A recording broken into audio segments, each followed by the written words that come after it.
Do you ever wonder when do you have to replace your motor mounts and transmission mounts on your Toyota and Lexus? This is a question I get a lot, and in today's video, I want to discuss with you what you should and what you should not do with your engine mounts and your transmission mounts as we go about replacing all the mounts on this ES350 right after this.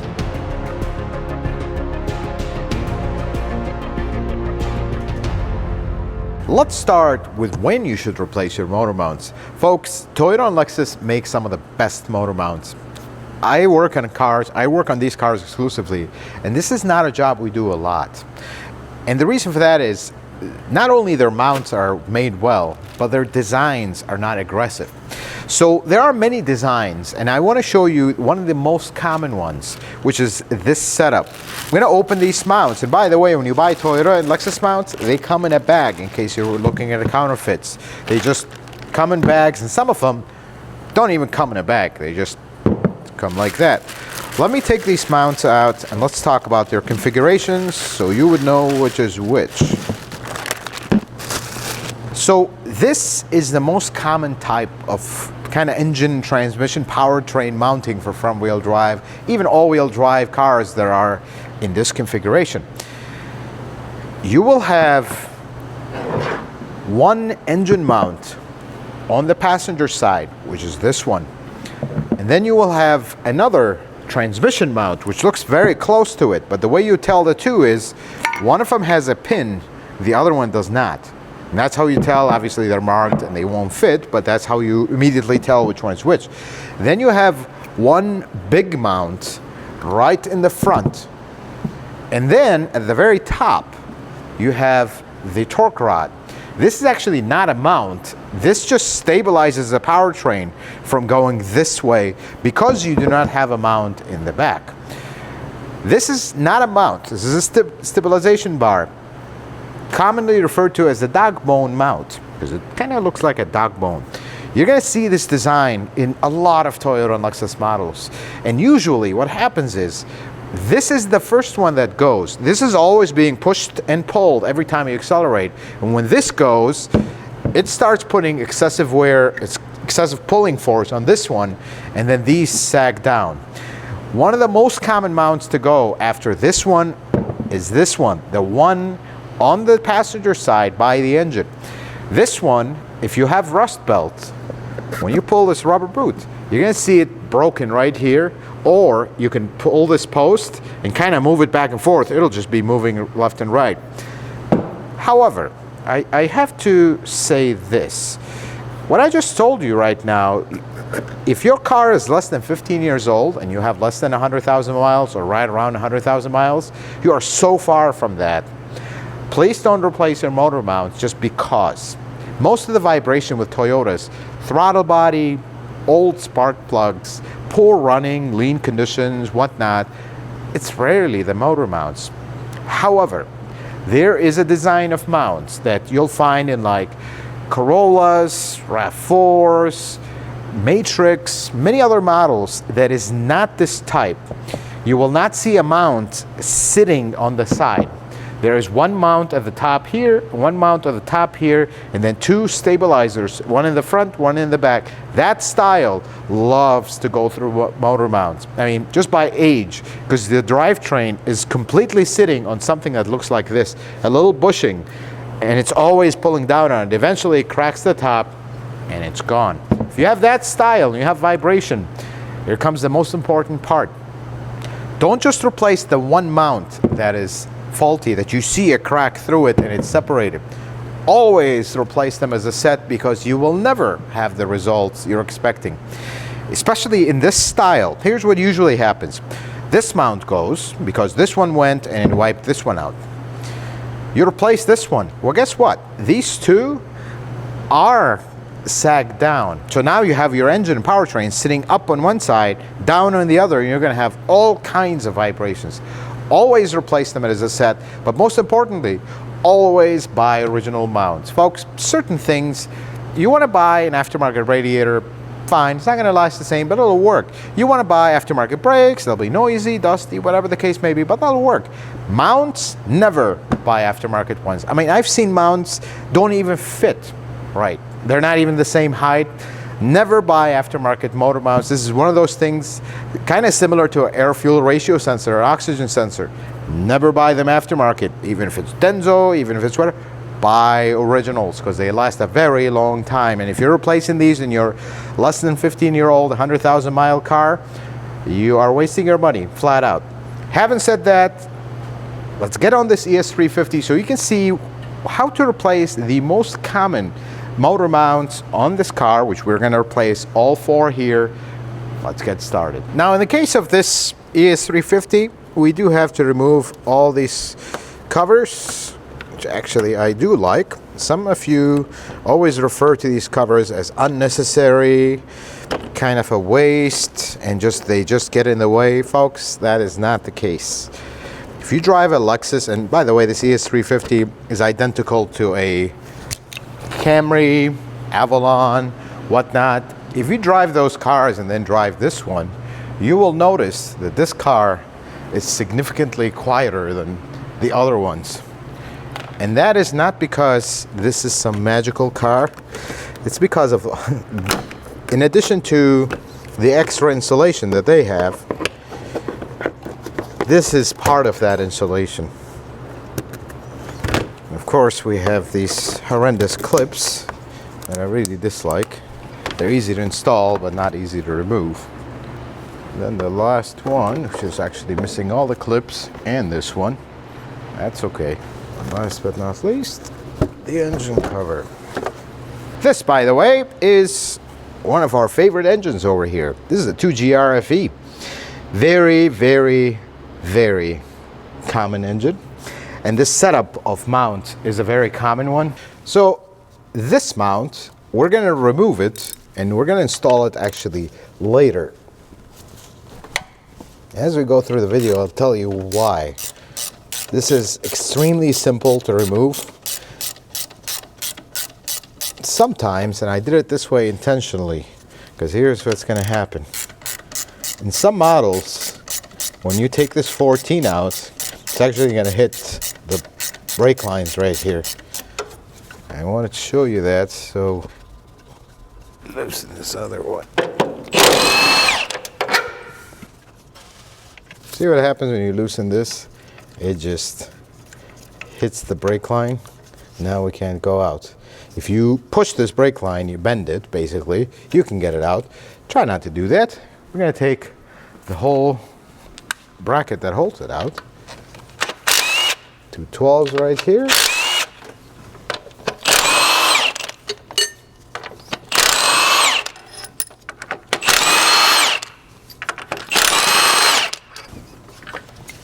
And then the whole thing comes out. Now you can get your bolt out, and something very important that I always see skipped that I want to show you here. Do you see these little rubbers? They're not there for show. These rubber pieces, they're actually there in case this mount twists this way, it won't make a knocking noise. And let's look at this mount. And get these rubber pieces put away. Do you see the rip in this mount? When you start seeing stuff like this, it's time to replace this. Because right now, I can move it with my hand.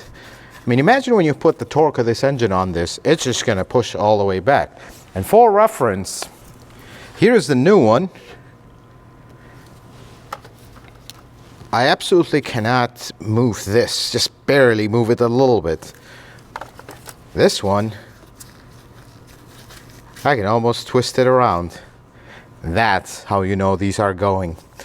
I'm not going to install this yet, and I'll tell you why, because we got to remove the other mount. That means jacking up the engine, and we're going to need this off, otherwise it'll bind. So let's lift the car up, let us get the wheels off, and we'll get working on the other mounts. But before we lift the car up and get carried away here, this is the front mount that I showed you earlier. We're going to have to get the bolt out of the top of it. It's much easier to get it from here than from underneath.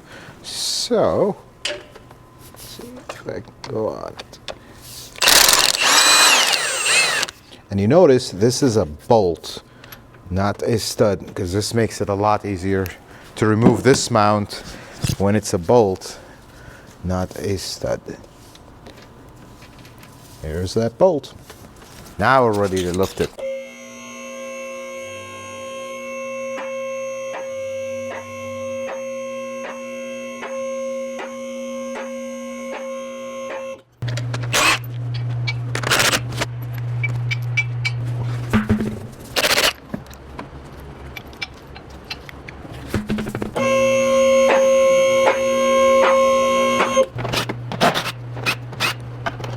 Well, this this cover here is just sitting here miraculously because I think it's attached here to anything.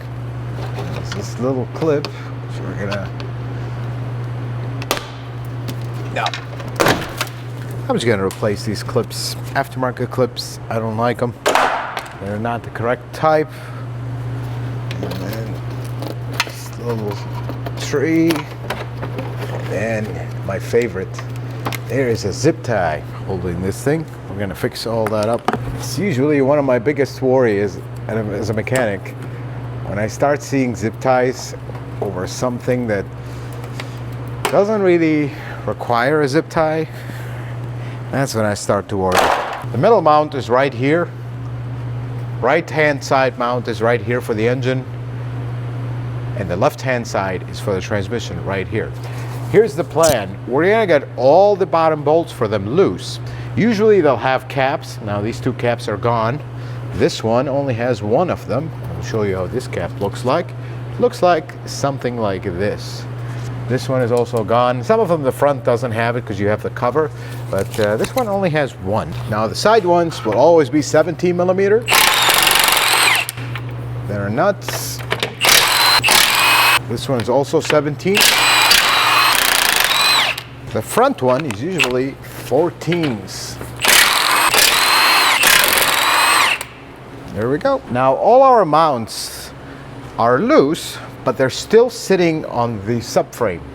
And this is this style. If you have a closed subframe, you're gonna have this style mounts. If you do not have a closed subframe, like the RAV4 Corolla will have a section of the subframe here, and then like a little arm in the middle, or in the case of the RAV4, you'll have the separate arms and another beam. That's when you have the drivetrain supported on the unibody, on the body of the car, not on the subframe per se. So what we're gonna do here is, these are the easy ones. The front one is a little bit more involved, so as a rule of mechanics, I don't know if all mechanics follow this, always start with the hard one. Don't start with the easy stuff, waste your energy on the easy stuff, and then run out of energy when things get a little hard. They're not very hard, but harder, let's put it this way. So let's get started on this one. So this front one on this Lexus is an active mount, so you notice it has a connector. Which is this connector gonna fight us today? Looks like it. There we go. There's one, and then there's a little actuator which has two 10 millimeters. We're gonna get it out. Let's see who wants to cooperate. Not this one.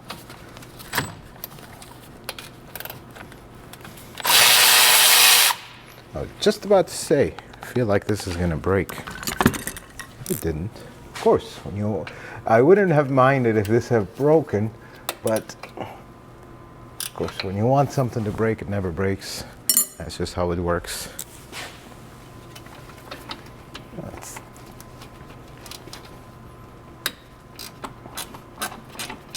Well, as rusty as this nut looks, I'm surprised it didn't break. I wouldn't have minded it because the stud that it sits on comes with a new mount. Of course, it's gonna fight us the rest of the way. In the mechanic world, this is what we call gotta pay your dues when something fights you. This is not too bad. There we go. Now it's not fighting us anymore. So we got that out. And then we have the wire harness connected right here. We'll get a pick.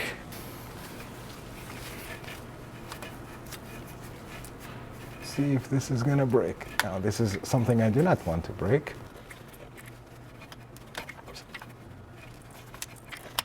I think this one is not ready to come out. Wow, this is not wanting to come off at all. Won't give up though.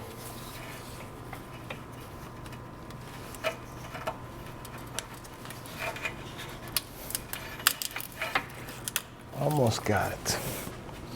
Just have to push this little tab. There we go. That's what we wanted. So we can get this out of the way. Now we have this little ground, which also comes with the mount, hangs all the way up top. I don't think you guys will be able to see it on camera, but I promise it's there.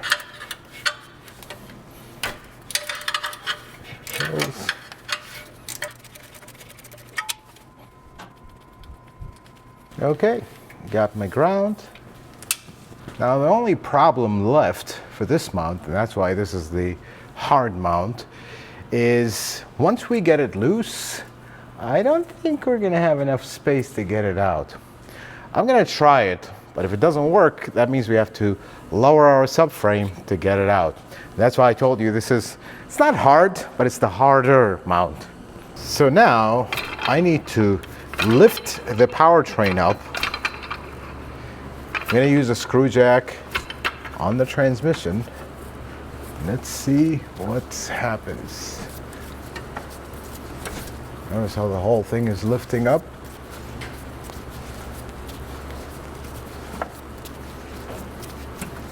I'm gonna get it to a point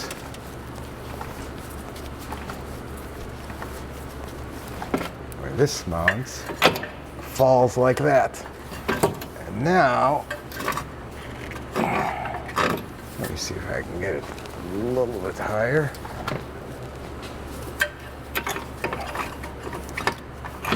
Almost there, folks.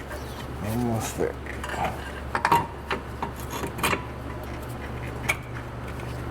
I think a little bit more. Not sure I'm comfortable going higher than this. Our mount is out.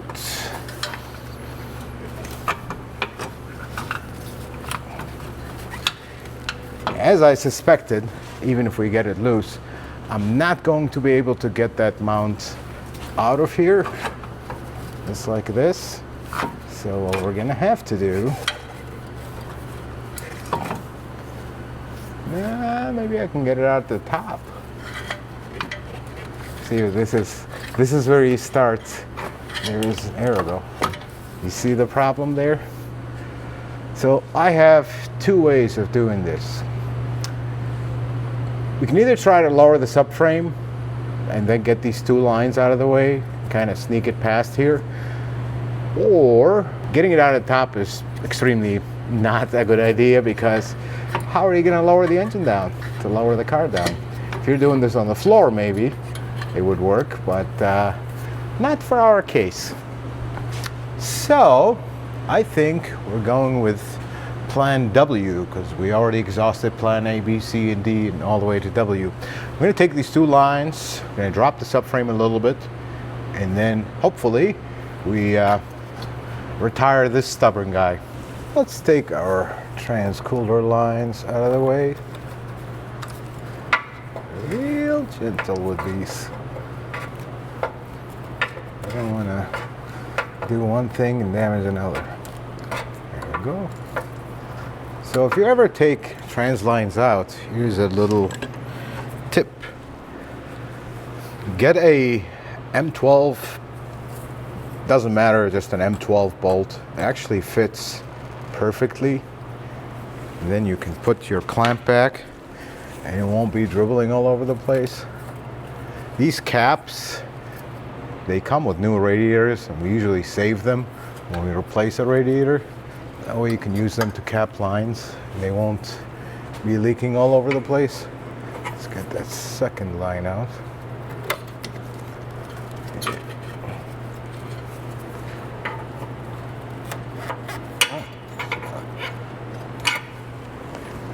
That came out. It's cooperating. That's a good thing.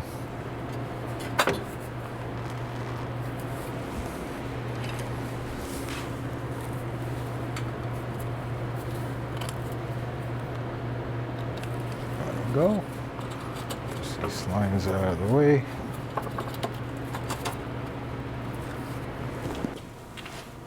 Cap this other line. Okay. With the lines out of the way, this is starting to look like it's going to happen. subframe.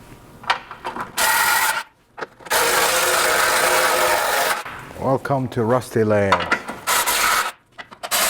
So I'm going to support the subframe with another screw jack, just in case. I'm better safe than sorry, I guess. Now we remove the front subframe bolts.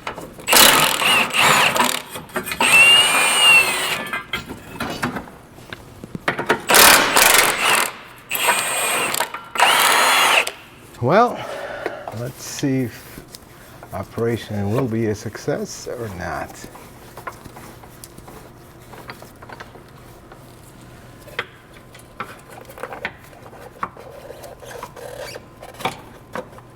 Oh, it's so close. So close, but not quite.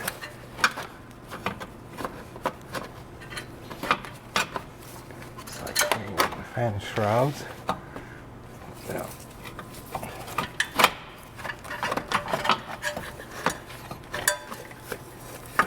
Just have to find a way. Get this rubber piece off. Definitely can't go. Maybe. Oh, that's what I call progress. That's halted.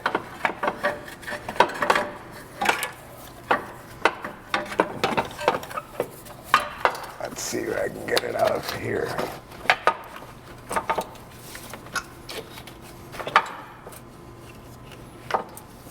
Oop, there goes my cap.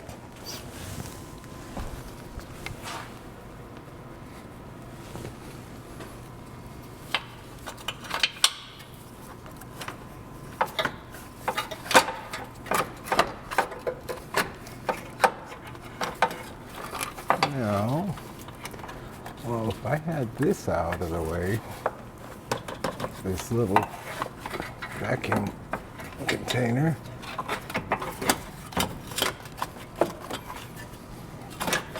I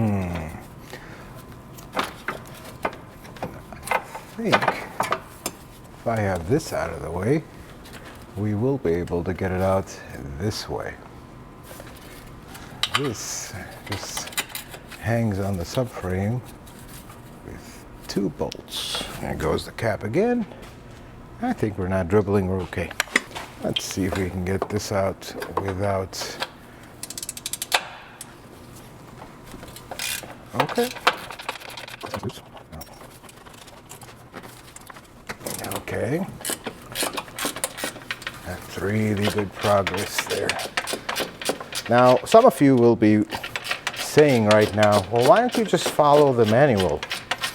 Folks, manuals will have you pull the radiator, pull the shroud and the hoses and all this stuff.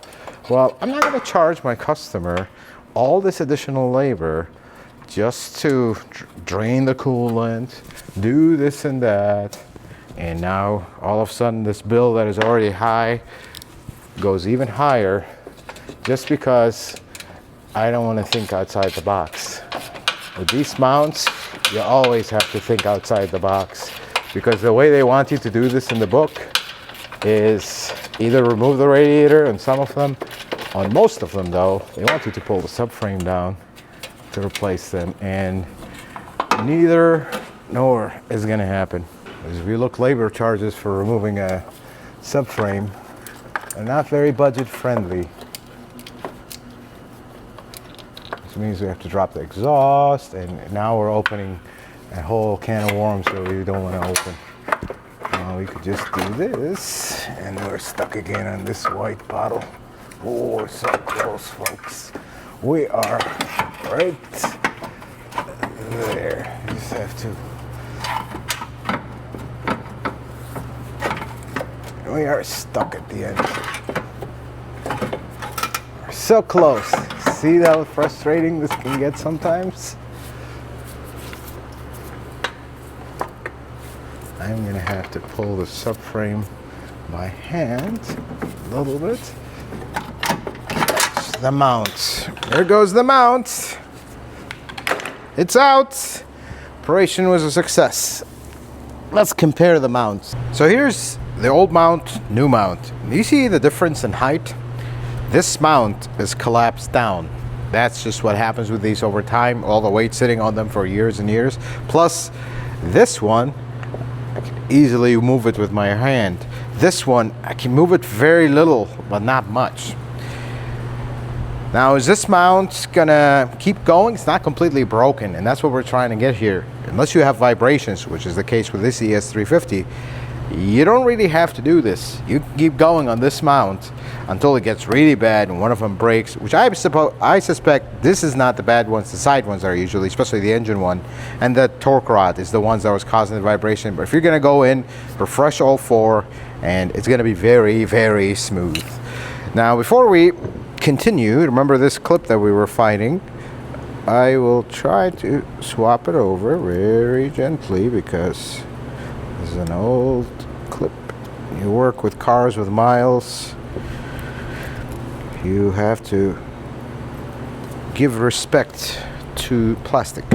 Now, this does have a cap. I removed it because it's gonna make installation easier. Well, I think it's ready to go back in the car, so let's do that. Okay then, let's see if this goes in. I don't want to say it's easy because it was not. This was not easy. Let me get this out of the way. Okay, let's see. Oh, okay, all right. I'm gonna just not say it. I'm not gonna say it. Not gonna say it. Now I'm gonna say it. That was a lot easier than taking it out. I have to say that. Even though this mount is technically taller. Let me sit it in its place. There we go. All right. This is going much better. Let's put the subframe pushing up. Let's put the stop cover on. There we go. Now, I think we are, well, maybe I should, you know what? I'm gonna get all this stuff connected before we lift it up, if we have enough harness, because this gives me a lot better access. But this is not gonna reach. Okay, never mind, scrap that plan. So now I'm gonna lift the subframe up.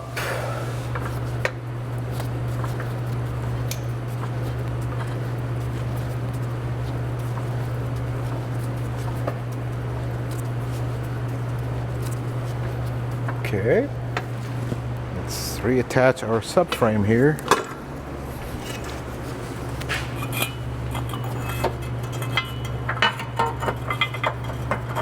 If you're ever working on a car and you remove a subframe, do yourself a favor, don't ever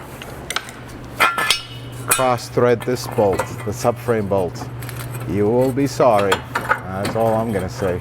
Always start it by hand. If it doesn't want to go, do not hit it with an impact until you're 100% sure. Hello.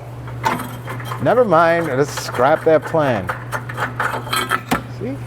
That's what happens when I get old and crusty. Are we forgetting something there? It'll be much easier to put this back on right now.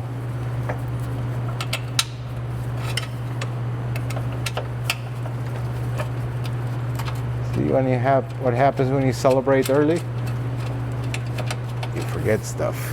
So lower the subframe just a little bit.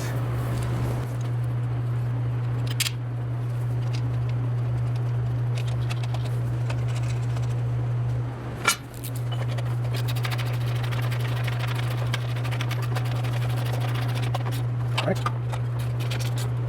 Now we can continue our celebration. Although we probably shouldn't.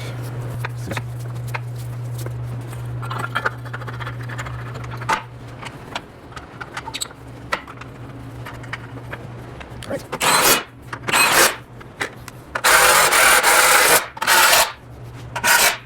Okay. Subframe is on. Get rid of this guy. Now before we continue, I just don't like to be working as comfortably underneath the whole powertrain hanging over my head. So I'm gonna lower the transmission down.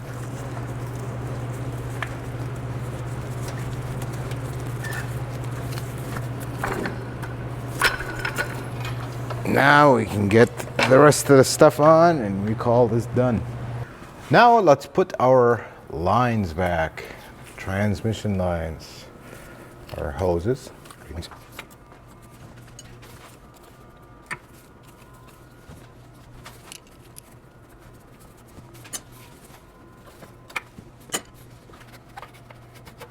Okay, I'm gonna get this ground in first, so I find where it goes. Where do you go, my friend? Right there.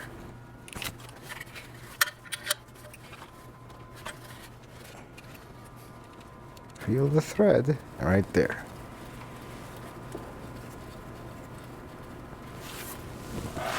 When you work on cars, it is sometimes a privilege to have eyes at the tips of your fingers, because working on the newer cars, half the stuff you can't even see. You have to go by feel.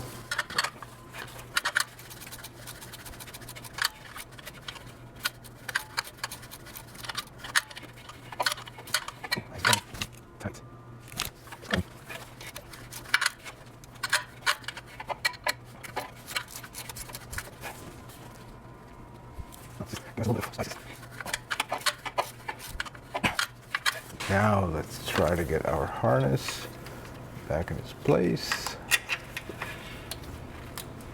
Harness is back. This connector is back. Let's put a couple new nuts. So we have new thread, because this is part of the studs where these nuts sit, are part of the mount. So let's get new nuts, make our life easier.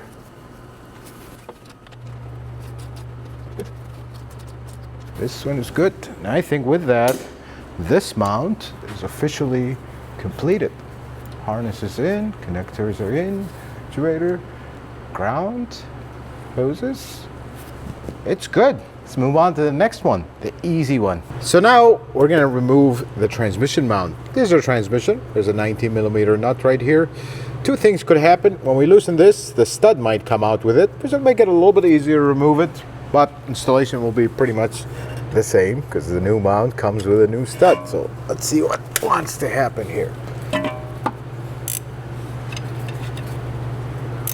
This one just the nut is coming off. That's fine.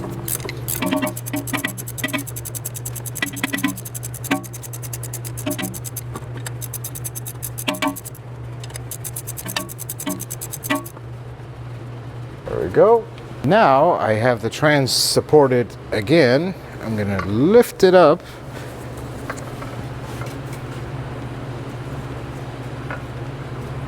Oh, I could. This cooperated. Do you see that? How it's separated? Folks, if you lift this up and this is stuck up and it's coming up with it, tap it right here lightly and this will drop like this. They love to seize up. So we're gonna lift our trans up till we can clear the mount.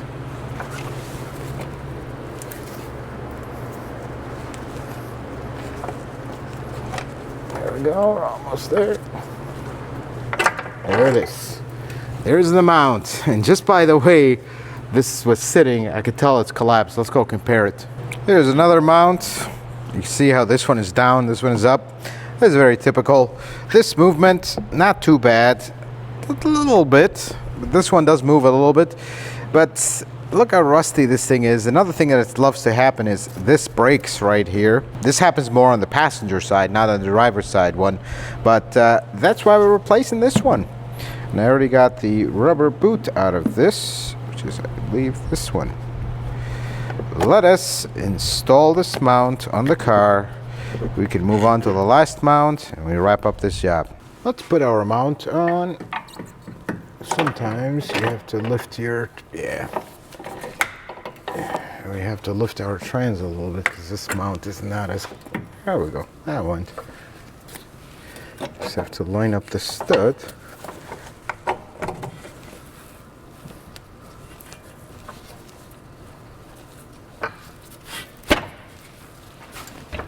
make sure it doesn't get caught up.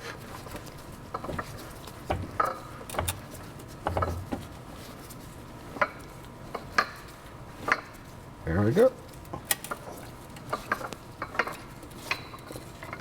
That's sitting on it. Let's get our 19 in here.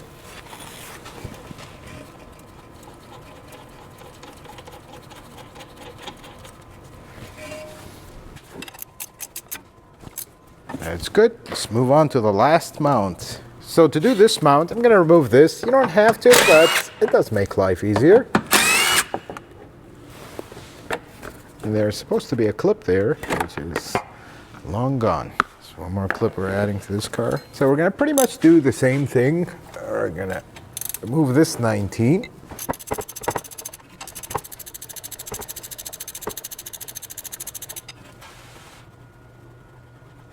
Now let's lift. Now we're lifting from the oil pan. Aha! This is what I wanted to show you guys in case you're doing this. You see how the mount came up and it's not separating? Take a hammer, tap it right here. Watch how it's going to fall. There it is. Now on this particular model, your power steering line has a 10 that hooks up the back. So I'm going to take that out.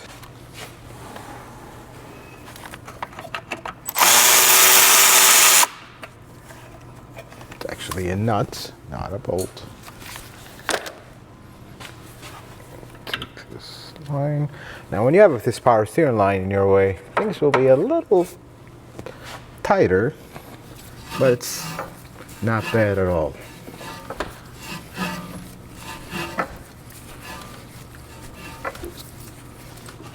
There. See what I mean? Like you have to push the line up to get this out. Let's go compare this one. This mount, I told you that it was going to be blown up. And when I say blown up, it's not broken in half, but this is how you get these little micro vibrations through the body from these engines. Look at this mount. Look how much movement there is. Now, let's compare it to the new one. I can barely move that. Yeah, this mount is shot. This is very common. But the problem is, because these mounts collapse as they wear and as more weight's put on them, you can't just go replacing this and expect things to be extremely smooth and quiet. You gotta, unfortunately, replace all four because of that collapsing thing. If we were replacing this early, maybe, but this is an older car with over 200,000 miles. You're not going to just replace one mount and expect it to be ultra smooth. You have to do all four, and that's why we're doing this. Let us go install this one so we can wrap this up, and we'll talk a little bit about some precautions when you do this job. Let's get this new mount in here, watching our power steering line.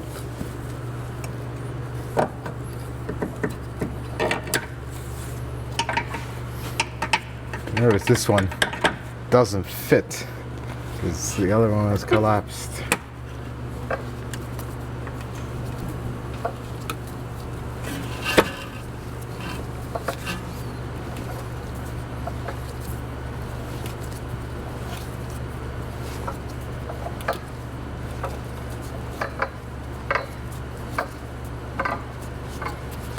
There it is.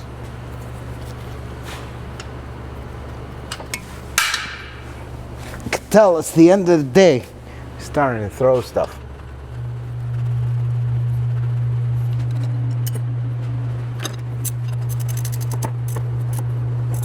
Okay. Got that power steering line. Back.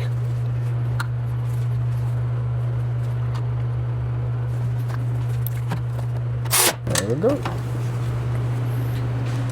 That's good. Now put this on. This is an aftermarket fender liner here. Not very pretty. I guess it works. Ish. That's okay. One of these bolts is the original one, and the other one is not. And it's just not fitting very well. Normally there's a clip that goes right here. We're going to install it. There we go.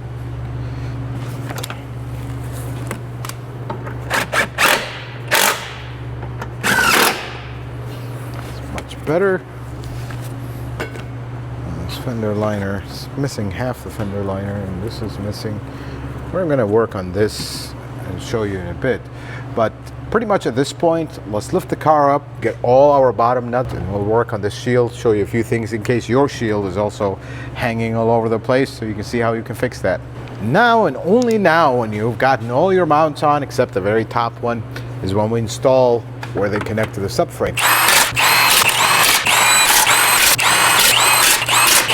We are all done with the mounts, but we're gonna fix what I call the mess. Got one missing here, zip tie here. Let's fix this mess.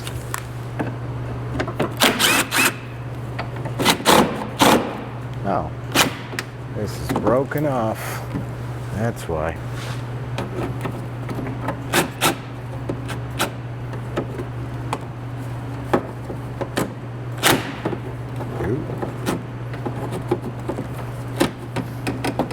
Wild there.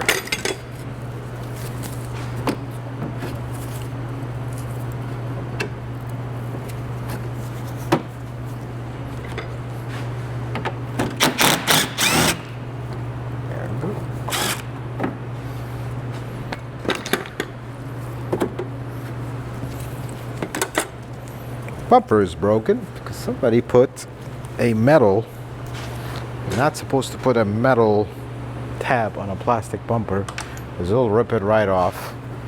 And what we're gonna have to do is, I think I can make this work. I'll show you the correct thing that's supposed to go here. Fortunately, this one might not work. So there's a little plastic tab that looks like this.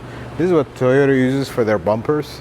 They actually go right here. This one is probably a specific one. So what I usually do in this case, when they don't want to go in, is modify this tab, because I don't have a tab for every little car, but these you can just grind a little bit off it and it'll go right in. Let's see. Yeah, that went right in. We are good there. Let me modify one more. Basically grind it down a little bit until it fits. On this side, there we go. Now we are missing some of these. We'll have to modify another one to fit that. So you see this one is the same thing, but it's just a different style one. I got them all except this one, which is gonna be a problem. Fortunately, we won't be able to do much with this one, other than do what they did. They really don't like to do it. I'll get a metal nut. Put this metal nut right here. Really just like this, but it's better than nothing.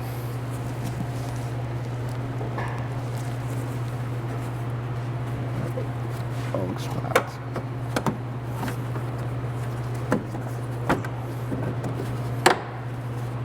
Okay. That's looking good. Now, let's get our covers. Before our covers, I remember seeing this. This was stuck in here.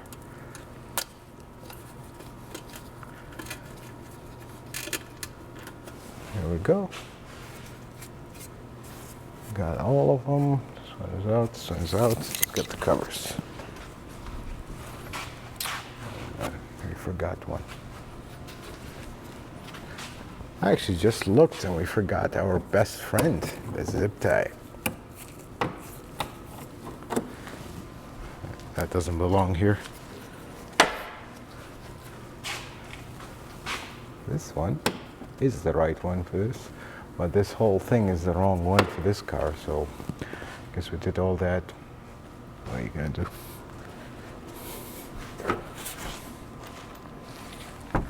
When you install these, I see this mistake all the time. Don't install the bolts, install the clips first, then the bolts. Because if you install the bolts first, now your clips don't want to line up anymore.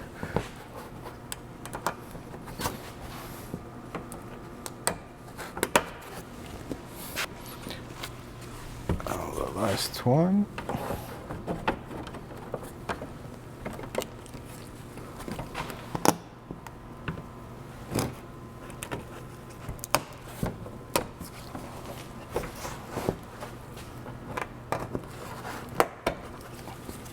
And this is the same style on all of them. There's one that holds both of them together. There we go.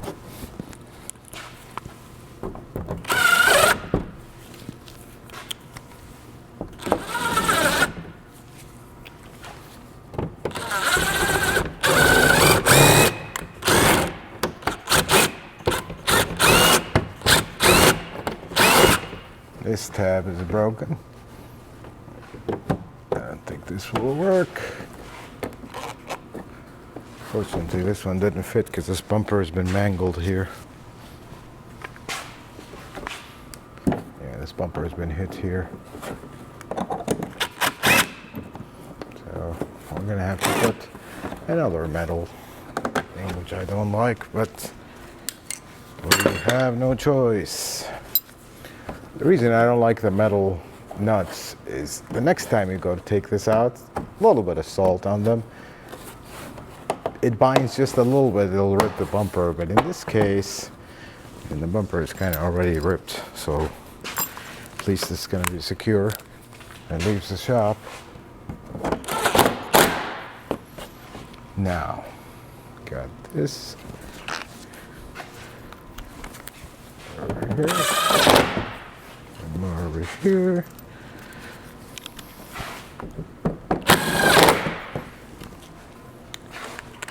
Now this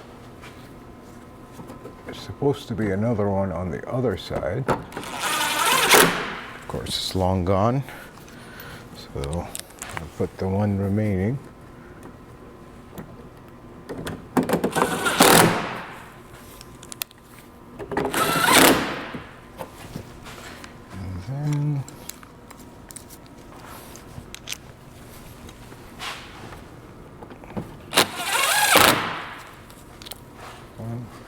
Try to hold this. And that is much better than how it was. There is no zip ties holding this. This is how it's supposed to be. We are missing one piece here, but we can't start piling up little stuff on the bill here. This is safe, secure, not going anywhere. I'm going to put the wheels on, lower it, get that top mount on, and we should call this job done. So now we're going to get the last mount on. And before we do, we're going to put these rubber seals, insulators, however you want to call them. And then we're going to get it in here, because remember this bolt that we couldn't start because of the brake line. Could bend the brake line, but that's not the way to do it. Just take a few more bolts and leave things as they were meant to be. So this mount, never tighten this bolt until you install it completely, because then you create a tension that's going to wipe out this mount before you even get to the end of the block.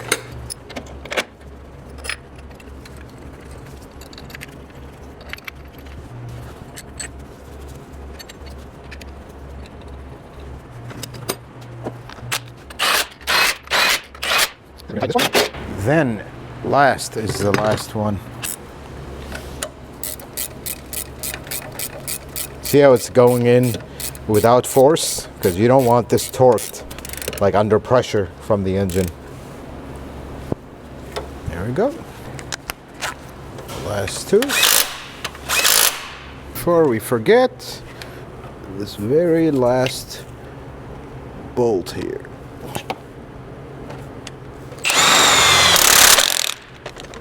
That's it. My socket stayed down there, of course. There we go. Now, let's put these covers properly.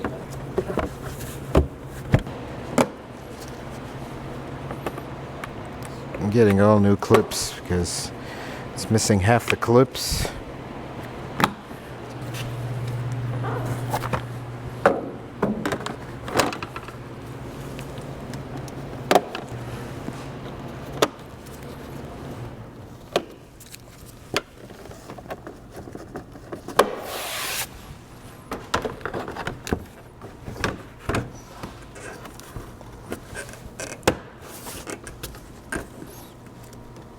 Oh, this is not sitting right.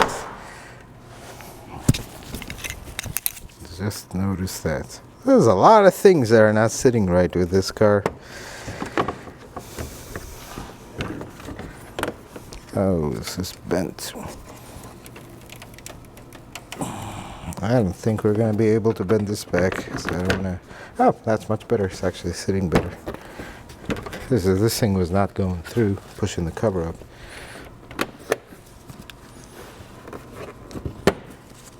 All right, 200,000 miles. I suppose things are going to happen. How many hands have been in this car? Some good hands, some hands that are better doing something else. That's how I feel sometimes about some folks that work on cars. Well, that is much better. That is just missing one thing. It's missing a good cleaning.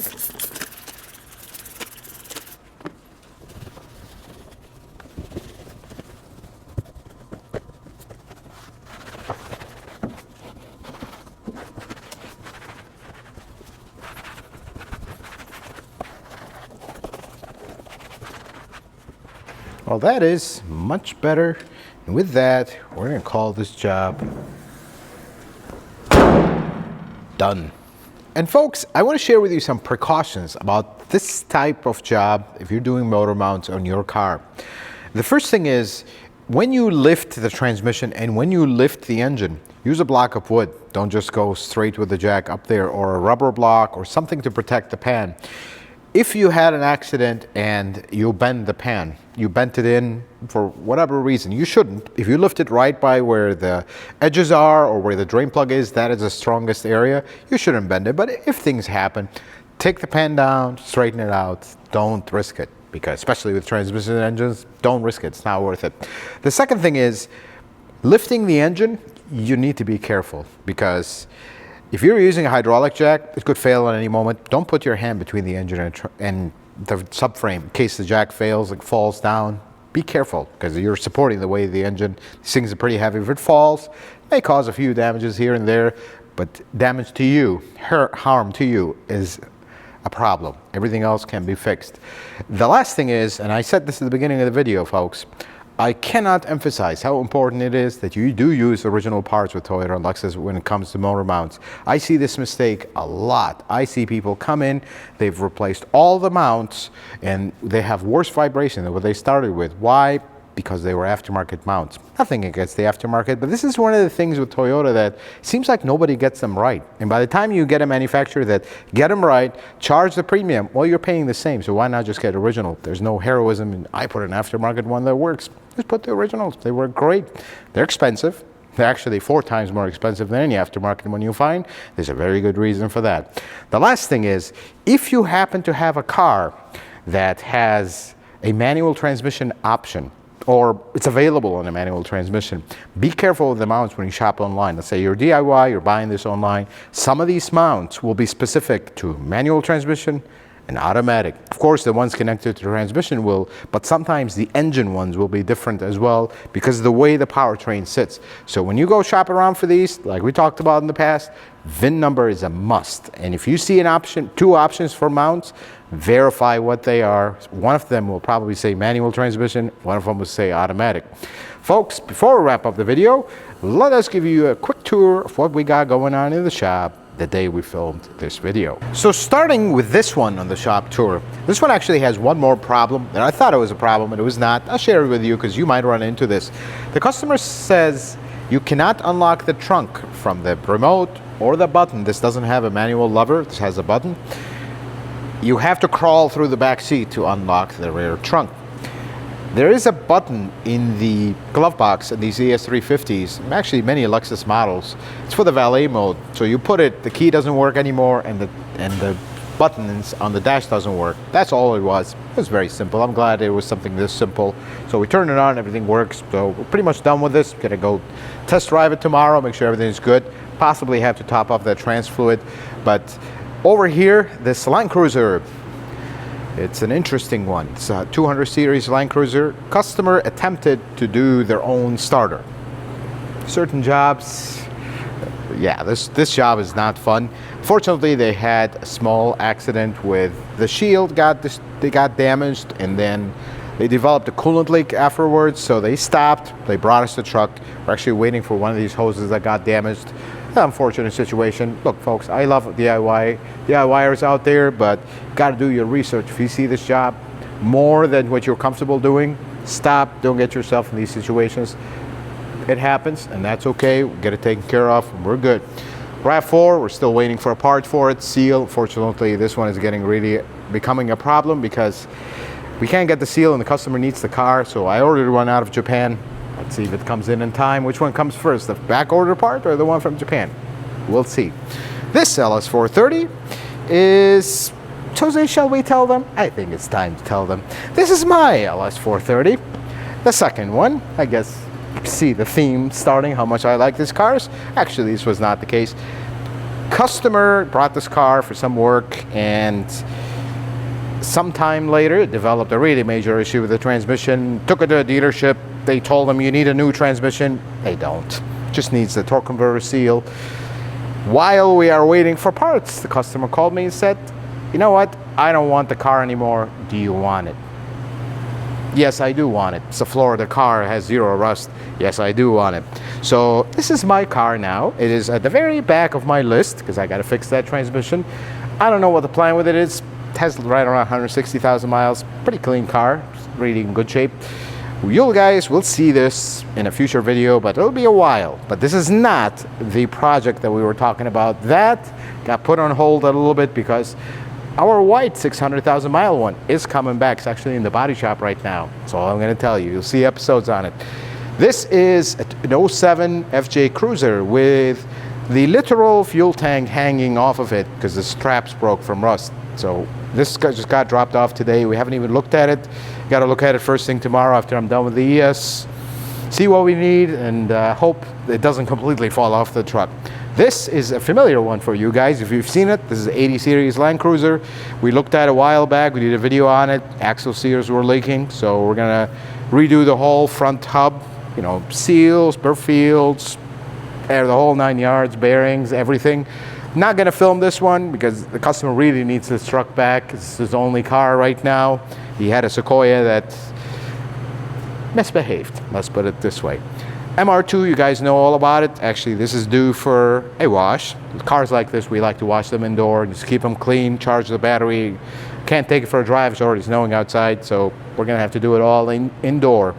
On the top, something I'm really happy to see. It's a 94 Toyota Supra, very low mile, kind of a hidden gem. It's been sitting in storage for a very long time. Had a few electrical gremlins and does need some regular service, timing belt, whatnot. Got rid of the gremlins. You're going to see a full video on that with the repairs and everything. Underneath it is a 12 Camry for a torque converter. You can barely see it. It's buried in the back. White one. I like those Camrys. I used to own one. It's magnetic gray. Right there is an 08 Sienna, which we did work on this van for some AC, clicking some servos like 2-3 weeks ago, something like that. Came in today for washer nozzles. As they pulled up, the car was completely overheating. Radiator busted. We had a really cold snap and the radiator started leaking. Actually, while I'm talking to the customer, the guys wanted to pull the van to the side and move on to the next car. The transmission line completely ripped out of the radiator and made a giant mess in the shop. So they got lucky, because if that would have popped while they were driving, it would have possibly destroyed the transmission. 95 Camry, it's actually almost done. It's had a few odds and ends. This was a lot of work. Timing belt, valve covers, whole new suspension, custom brake lines, because they're discontinued the brake lines, so I had to basically make brake lines for it. Not too bad. Turned out actually pretty good. We're almost done with it. This LS430 is the one you guys have seen. I've talked about it in the previous video. The owner really loves this thing. It's so clean. It actually due for cleaning as well. We're almost done with it. I think we're in the middle of a timing belt right here. And 88 Supra, yeah, let's just not go there. Again, if you own a machine shop, please be good with your ETAs. If you can't get it done, it's fine. But just give me a realistic ETA, because now it's just like, I don't even remember what we did with it, because I don't have an engine. We need to get it done. Folks, I hope this video was helpful and informative. I hope you learned something new. If you like it, consider giving it a thumbs up. If you're not a subscriber, consider subscribing to the channel. Check out some of my other videos. Until the next video, folks, may the Lord bless you and keep you, and you have yourself a wonderful day.